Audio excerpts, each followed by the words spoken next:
All right, what's going on? So in this video, we're going to be going over my ADHD tips and tricks. So this might surprise you, but I made it all the way to age 42 before I was diagnosed with ADHD. And I had it this whole time. It was a struggle, a constant struggle. There were so many things that I did through the years to try to make my brain do what I wanted it to do. And I always wanted to do the things, right? I always had like all these ideas, a million ideas per second. And I was like, what? But I just didn't have the follow through or the ability. Sometimes things got in the way. You may have not even seen any of these before.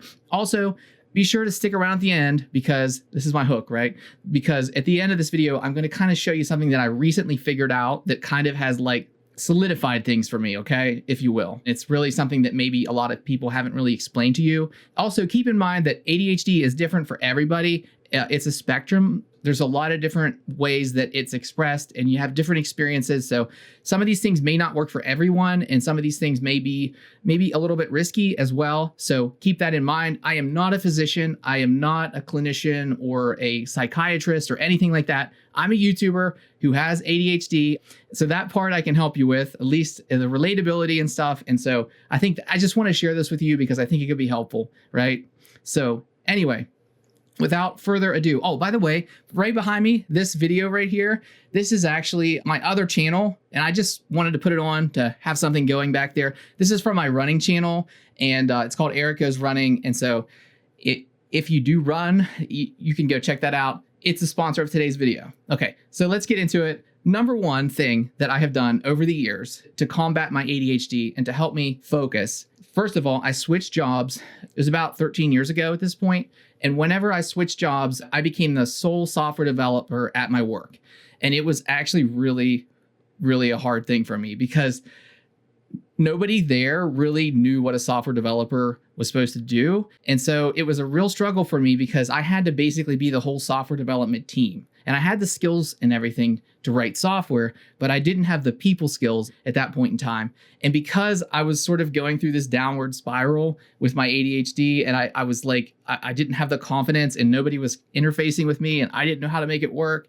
I went through a very rough time there. So one of the things that really helped me through that was hypnotherapy. That's how I actually discovered hypnotherapy. And so I just one day was on YouTube and I decided to try some different videos. I sort of gravitated towards one particular creator. Her name is Carmen Walsh, and she actually does mostly like sleep videos and stuff.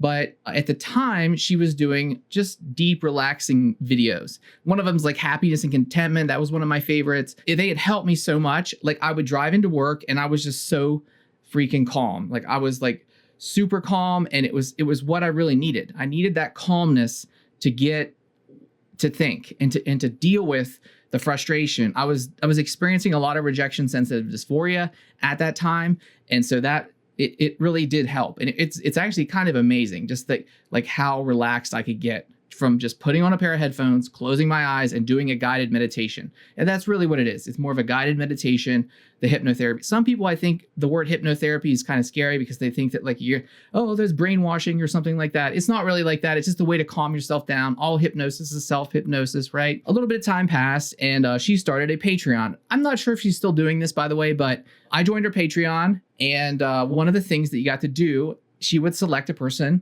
and you got to pick a video. I wanted her to make a focus and concentration video. That should have been assigned to me that I had ADHD, right? So she made that video and she put her own spin on it. And then I think she sent me like a WAV file to it and I added my own music and stuff to kind of customize it myself. I do Adobe Premiere, okay? So I can do a little bit of customization and stuff. I like to do a little weekend editing. So there was some music I wanted to put into it, but it was really great. I had the video. I actually did a Skype with her in this very room before it was a YouTube studio. It had the blue walls and she actually complimented my blue walls. And so thank you, Kim, for all that you've done and how you made my life better. You have no idea. Number 2 on my list of things that I have done to help with my ADHD over the years. Rejection sensitive dysphoria, a lot of people don't really talk about it too much, but it's one of the things that I think a lot of us really deal with when we get sort of stuck in a negative spiral and we just spiral on in. Something maybe really bad was happening to us. We keep thinking about it. We can't let it go. It just builds up. It builds up. It's hard for us to let go of that. What I also found that works just as good was the Wim Hof technique. So essentially what this is a deep breathing exercise. You do these deep breathings, almost like hyperventilation. And again, do this at your own risk.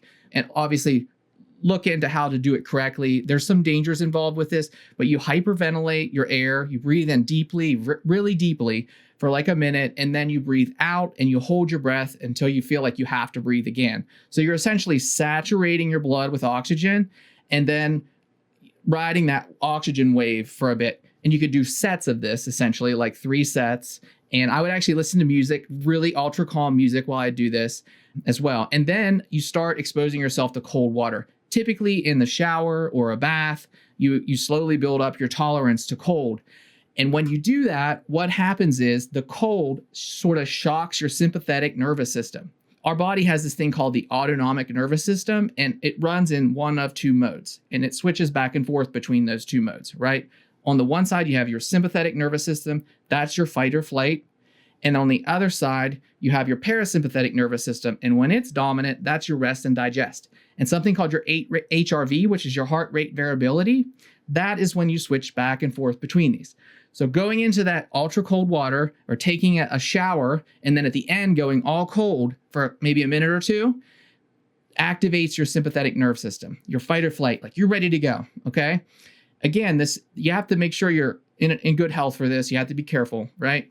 Then once you get out of the shower, your body will naturally gravitate back to the parasympathetic. And when that happens, it's sort of like a reboot of that whole system. And it can clear out rejection sensitive dysphoria. It's like poof, gone, okay? And it also helps develop your ability to focus. When I get rid of those negative thoughts, then I can focus, right? So it helps me a lot in that regard. One time, this really bad thing happened to me. It was really embarrassing. I don't know who did it. Someone did this embarrassing thing to me. It was like a prank, right? And so it kind of messed with me a little bit, okay? I'm going to be, even if this person's watching, I don't care, but it actually kind of like messed with me pretty good. And then so, because I couldn't reconcile it, I like to solve problems. I'm a problem solver. That's what I'm doing right now. I'm trying to solve problems for other people. I'm trying to share this information with you, right? So this bad thing happened. Maybe, who knows? Maybe it was the devil. I don't know, right? This bad thing happened to me, okay? And it was like, there were some other things going on at the same time. And so it was tough, right? And so I was laying on the bathroom floor at one point and I was on my phone and up came a video of a friend of mine, okay? More of an acquaintance, I guess. Someone I know, we ate dinner at their house once. They gave us a lamp that's in Darren's bedroom, okay? They had something called Meat Night. Meat Fest, I think it was called. It was the most delicious chicken I've ever eaten in my life. Anyway, I digress. But he shows up and he's with Wim. And he's done like all these marathons. He has like a Guinness Book of World Record for the most marathons ever on different continents in a year or something like that. And he met with Wim and it just clicked with me. It was like the universe showed me this. And so I was like, you know what? I need to get a cold shower. And I had forgot because I hadn't done Wim Hof in a while. He had a leg cramping issue. Long story short, he and Wim spent time together.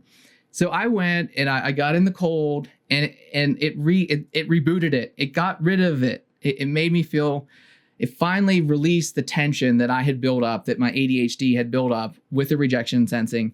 And so a week later, it was on March 15th. There's actually a video out there of this and I wasn't in as good a shape as I am now. And I went and I got in this waterfall and it was only for like 30 seconds, but it was ice cold. I got in there and I'm going to show you a clip of that right now. Summer 2023, it's on. Woo! I came out of that and I was all worried because I was like worried that I wasn't going to be able to like even make it back to the car, but I was fine. I was absolutely fine. It was very refreshing. I don't even swim in that stream in the summer. It's so cold there. But I went in March when it was super cold, and it, you know, I can't tolerate cold very good. I'm just going to be honest with you, but that helped. It was a major help. Number 3 on my list, okay? Exercise in the morning. That is something that I recently discovered. I will say if you take medications that, ADHD meds, particularly stimulant medications, be careful with this. Maybe take them after you exercise, talk to your doctor. But even exercising for just 5 minutes, I find that 5 minutes is sort of at least what I need. If I do some type of exercise for 5 minutes, it could be anything. It could be running on the treadmill. You can do strength training. I've been doing strength training and running on the treadmill for 2 years. This video is what I run to on the treadmill and a couple other ones, right? I filmed these because of that, right? And it takes me back to Hawaii. But anyway, so you can come run with me in these videos, right? So that has been just, a game changer for me because it's sort of like I start the day off hard. I eat a little bit beforehand. I'll take some Greek yogurt and mix it with some peanuts and some creatine. And then I have some NMN water. I take about 2 grams, sometimes maybe 1.5 grams, 2 grams of NMN water. It's a pretty big dose, okay? But I am getting old. I'm 45 years old, okay? I'm old. So I need a little bit more NMN, okay? And I'm also pretty rigorous, okay? So, but I wasn't always like this, okay? So it is what it is, right? So that's my number 3. Okay, so number 4 on my list of ADHD tips and tricks is something that I didn't know I was doing for a lot of years, is wearing headphones, specifically noise canceling headphones. I actually this is my 3rd pair of noise canceling headphones. And these are the Apple ones. I always thought the Apple, because I have so much Apple stuff, as all of you may know, I kind of like, I'm in the Apple ecosystem. So I use these, but I also have some Bose. I did a video on that as well. They're NC700s. I really like the Bose. They actually have held up really well. I've replaced the ear things a bunch of times, but I exercise with them on. I probably shouldn't because they get sweaty and gross, but then I wipe them off with a thing, But anyway, these are a really helpful. It works specifically. I can push a button and I can hear people, or I can turn off and be in silence or listen to music. Now, one of the things that I'm going to let you know about, these can be a distraction, right? They can distract you. Hold on here. Now all right, there we go. That was gonna annoy me because I could hear my running and breathing. So they can be a distraction, the headphones, right? So you have to have good discipline with that. I find that like sometimes if I need to take a brain break, I end up taking a brain break and maybe I take too long of a brain break and I don't come back to my work, right? So that's the one thing you have to be careful with the headphones. It's better to listen to like music that's more instrumental or even like white noise, brown noise, green noise, stuff like that. It depends if you have an office job, right? It depends what you're doing. If it's a type of job where you have to sit for long periods, ADHDers, we aren't good with that, right? Like I could sit and wash dishes and I wouldn't like it. I would get bored with it, but like I wouldn't need medication for that, right? But in order to pay attention, I need some kind of stimulant or some kind of stimulus. I need to be excited about it, to do the thing. It's therapeutic sometimes, but also, you have to be careful with the headphones. Okay. Just, I know a lot of you probably already know this. I'm speaking to the choir. So anyway, number 5 is something that I did recently. I've actually tried to do this 3 times. I quit coffee. I felt like coffee was actually causing me more problems than good. And really after doing it, it kind of proved to be true. So coffee, for example, it's a nervous system stimulant. It works off of adenosine. It essentially blocks the adenosine from reaching the receptor. So it builds up in your body. And so essentially that buildup of adenosine eventually hits you. For me, it was always after dinner, when I would eat dinner and then I would crash. And so I was drinking multiple cups of coffee a day, like more than one. Okay. Like sometimes almost a whole pot of coffee gone. Okay. And it really wasn't doing much for me. And I had to keep having another cup to keep it going. Right. And so what's funny is when I quit coffee, I had actually a boost of energy. It was weird. ADHD is opposite world sometimes. Right. So that's what was going on, I think. Right. I have not had coffee today, guys. This is and it's 9:22 p.m. Okay. I'm pretty excited right now because I've been wanting to do this video. Okay. This is coming from within. Okay. So, Yeah. So yeah, coffee, it was really tough to quit. It was a pain. Day one was horrible, brain fog everywhere. I was waking up at 3 a.m. And so I came out here one day. I actually was I'm working on a new website, right? And so I was out here working, and then I went and exercised. Then I went into work, and I didn't even get tired. It was like the whole reverse thing was happening. It was a very strange thing, but I was definitely not performing as good. I wasn't able to focus, but given enough time, it's been 16 days. And I'm doing a lot better now that I don't have the coffee. One of the things that happened that morning when I got up early to work on the reverse proxy that I just mentioned, what happened is I forgot my headphones. Okay. You know how I was talking about how I need my headphones. It's an ADHD tip and trick right there, right? I didn't have these, right? So that was a bad thing that happened. And so, all right, sorry about that. So I forgot my headphones. I was in at work. And so I'm like, what am I going to do? What am I going to do? I need headphones. I'm not going to survive today without headphones. And so essentially, I got to looking through my bag and I found these. These are actually earplugs. Okay. These actually work pretty darn good and just as good as headphones. They're a lot cheaper, especially if you have a job, maybe you're not allowed to wear headphones. These will work pretty good because they sort of like, there's no distraction. It removes that element of distraction.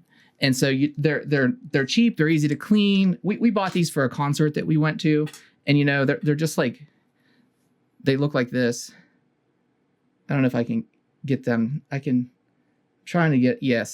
how that is? It just like, and you just put them in and it's like silent and there's a little pull tab, pulls them out. It actually works really good. So I'm going to call this tips and trick 5.5. Oh, and we're at the halfway point in my running video, by the way. We're getting about to the grand finale. So what I discovered recently between quitting coffee, leaving my headphones at home,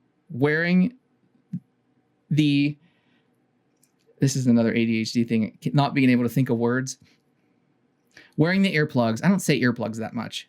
We're getting there. I'll remember the words eventually. Okay. Sensory deprivation. That is going to be tip and trick number 6. Okay. Sensory deprivation. In the cities, they have these things where you can go. It's like a sensory deprivation thing where you get into it and you float in this like really heavy water. It's like got a lot of salt in it. So you kind of like float up on the water. I've never actually tried this. I've only seen it on YouTube, right? But going into a sensory deprivation is actually good for ADHD sometimes, especially if you're overstimulated, right? If you're overstimulated and you need a brain break, right? Sometimes that's what you need to focus. You don't realize this though, because we're so used to needing stimulation. We're so used to needing something to go in our brain to give us a little boost and get us going forward.